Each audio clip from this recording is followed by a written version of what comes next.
এটা আপনারা বুঝে নেবেন।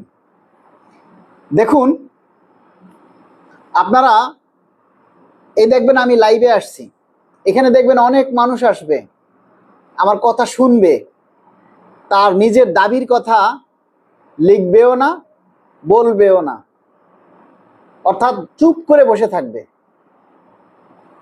কারণ পে স্কেল হইলে তো সে এমনিই পাবে, বকবক করা লাগবে না।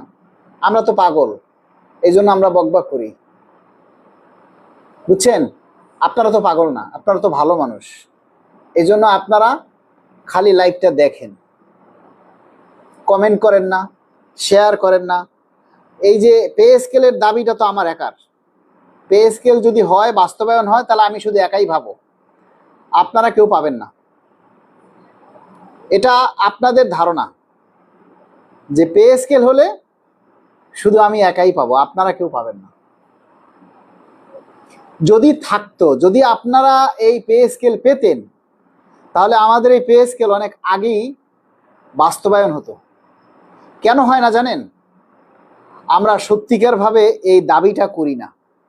সরকার বোঝে যে ওই মালেক আর আশিক ছাড়া আর কথা বলার কেউ নাই, ওদেরকে এক সাইড করে রাখি, যা বলে বলুক, ওরা তো পাগল, পাগলামি করতেছে, করতে থাক, আর তো কেউ ওদের কথায় সায় দিচ্ছে না। সরকার বোঝে আমাদের কথায় তো আর কেউ সায় দিচ্ছে না। এই সরকার ক্ষমতায় আসার পর আমরা ছাড়া আর কাউকে কথা বলতে দেখছেন? একটু মানে আল্লাহর কসম করে বলেন তো, এই সরকার 12 তারিখ নির্বাচন হওয়ার পর আজকে প্রায় 5-6 মাস ক্ষমতায়, আমরা ছাড়া আপনার দাবি নিয়ে আর কেউ কথা বলছে? আছে এরকম মুখ লড়াই, এভাবে মুখ লড়াইয়া কথা? এই যে আমি যেমন ভিডিওতে মুখ লড়াই এইভাবে কথা বলতেছি, এরকম আপনাদের দাবি নিয়ে আর কেউ কথা বলছে? আপনারা দেখছেন, শুনতেছেন? কখনো শুনছেন? শোনেন নাই। তারপরও আপনাদের এই শিক্ষাটা হয় না যে মালেক একা কষ্ট করছে, আমাদের দাবি নিয়েই তো আমরা ওকে সম্মান করি, ওর দাবির কথাটা আমরাও সবাই প্রচার করি, কারণ ওই দাবিটা তো আমারও, আপনারও, এই দাবিটা আপনারও, তাই না? দেখেন, আমরা এই যে আপনাদের দাবির কথাটা আমরা তুলে ধরছি, প্রচার করছি, কিন্তু আপনারা প্রচার করেন না, আপনারা এই দাবির কথাটা বলেন না। এটাই হচ্ছে আমাদের দাবি বাস্তবায়ন না হওয়ার মূল কারণ। তাহমিনা তাশরুফ লিখেছেন, কথায় আছে না 10-এর লাঠি 1-এর বোঝা, এটা বইতে লেখা থাকে আপা, এটা বইয়ে লেখা, বাস্তবে না। এটা বইতে লেখা আছে যে 10-এর লাঠি 1-এর বোঝা। যদি এই কথাটা সবাই বুঝতো যে 10-এর লাঠি 1-এর বোঝা, তাহলে সবাই হয়ে যাইতো সোজা, আর দাবিটা অনেক আগে আদায় হয়ে যেত।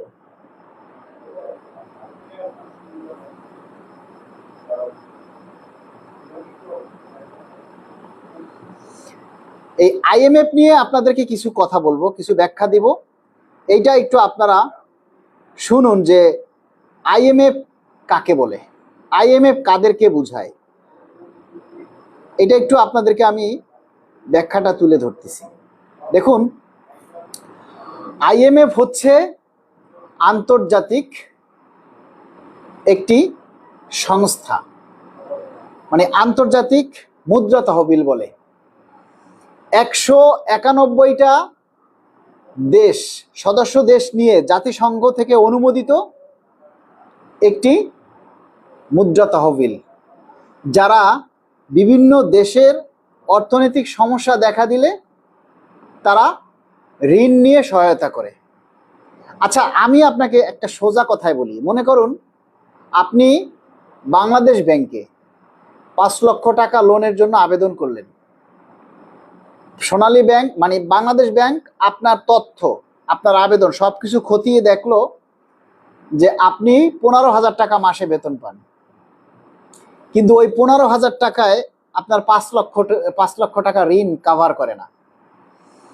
আপনি ওই 15,000 টাকা দিয়ে আবার বাসা ভাড়া দেন, ছেলে মেয়ের পড়াশোনার খরচ দেন, তাহলে তো আর আপনার এই টাকা দিয়ে আপনি কিস্তি শোধ করতে পারবেন না। সুতরাং বাংলাদেশ ব্যাংক আপনার লোন সাবমিট করবে না, এগ্রিমেন্ট করবে না। কিন্তু আপনি যদি বাংলাদেশ ব্যাংককে বোঝাতে সক্ষম হন যে না, আপনার এই 15,000 টাকার বাইরেও আপনার ইনকাম আছে যা দিয়ে আপনি ঋণ পরিশোধ করতে পারবেন, তখন বাংলাদেশ ব্যাংক চিন্তা করবে আপনাকে ঋণ দেওয়া যায় কিনা। আইএমএফ হচ্ছে এক্স্যাক্টলি তাই। 500 কোটি মার্কিন ডলার ঋণ দেবে বাংলাদেশকে। সেই ঋণটা কোন খাতে ব্যয় করবে সেটার এখতিয়ার শুধু বাংলাদেশ সরকারের। এখন আইএমএফ দেখবে যে বাংলাদেশ সরকারকে যে এই যে এত টাকা ঋণ দিবে, এই ঋণটা পরিশোধ করার ক্ষমতা বা সক্ষমতা বাংলাদেশ সরকারের আছে কিনা এটা দেখবে। আইএমএফ কখনো আপনাকে পে স্কেল দেওয়ার ব্যাপারে বাধাগ্রস্ত করবে না। আইএমএফ তো আপনাকে টাকা দিবে, আপনি সেই টাকা কোন খাতে ব্যয় করবেন সেটা বাংলাদেশ সরকারের এখতিয়ার। কারণ বাংলাদেশ সরকার সেই টাকা দিয়ে পে স্কেল দিবে, নাকি ব্রিজ করবে, নাকি উন্নয়নমূলক কাজ করবে, এটা সরকারের এখতিয়ার।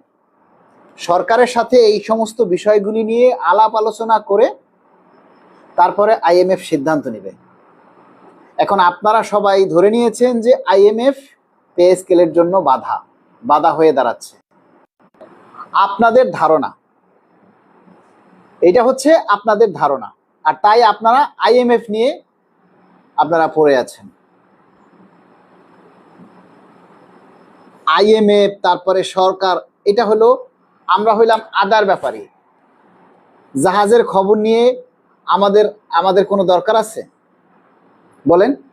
সরকার কার থেকে লোন নেবে, কার থেকে লোন দিবে, এগুলি কি আমাদের জানার দরকার আছে?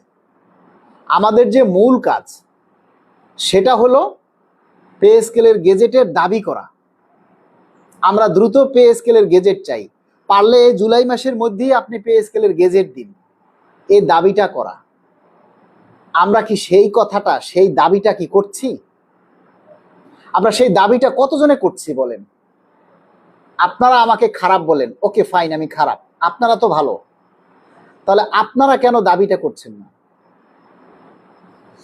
এই দাবিটা যদি 22 লক্ষ মানুষ যারা পে স্কেলের সুবিধা ভোগ করবে, তারা সবাই যদি এই দাবিটা করত যে আমরা এই জুলাই মাসের মধ্যেই পে স্কেলের গেজেট চাই, তাহলে সরকার অতি দ্রুত এটা বাস্তবায়নের চিন্তা করত।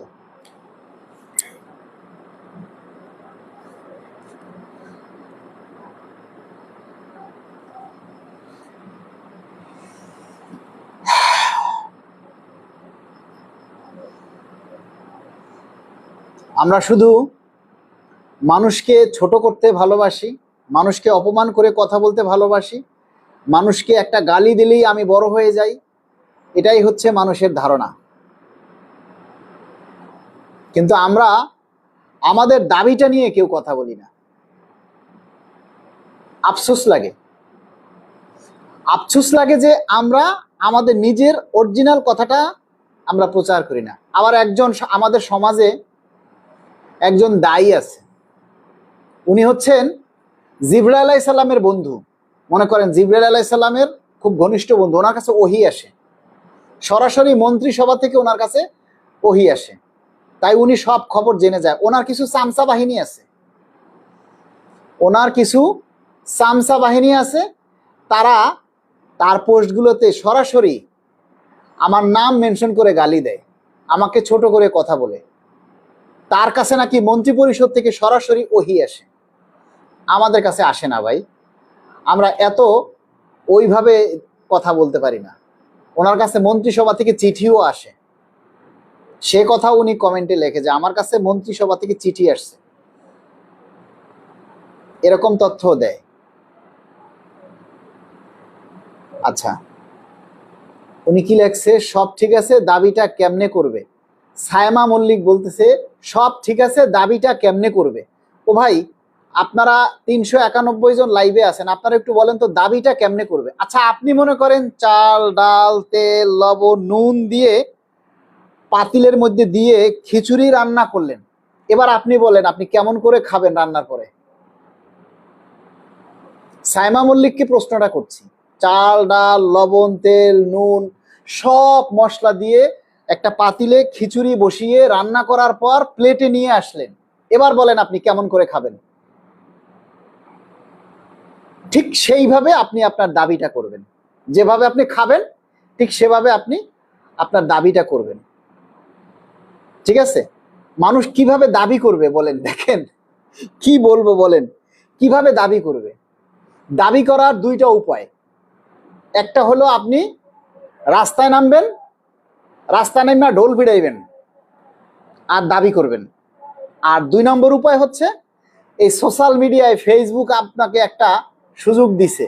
এখানে আপনি একটা আইডি খুলছেন, যে আইডি দিয়ে এসে লিখছেন যে দাবিটা কেমনে করবেন। যেভাবে লিখছেন দাবিটা কেমনে করবেন ঠিক সেভাবেই লিখবেন, পে স্কেল চাই, পে স্কেলের গেজেট চাই। Is it clear? I think you better understand. বুঝাইতে পারছি? যেভাবে লিখছেন যে দাবিটা কিভাবে করব ঠিক সেভাবেই লিখবেন, এভাবেই আমি পে স্কেল চাই। ইহাকেই বলে সোশ্যাল মিডিয়া। এই সোশ্যাল মিডিয়ায় আপনি দাবিটা করবেন। এখানে দেখেন না, আপনি যা বলবেন তাই ভাইরাল হয়ে যায়। আজকে আপনি দাবি করেন, সেটা ভাইরাল হয় না। আপনি একটা উল্টাপাল্টা নাচ করেন, নাচ দেন, দেখবেন যে ভাইরাল হয়ে যাবেন। ঠিক ওইভাবে আমাদের দাবিটাও যদি ভাইরাল হয়ে যায় তাহলে সরকারের নজরে আসবে। উফ, পিছনে রক ফুলে উঠছে।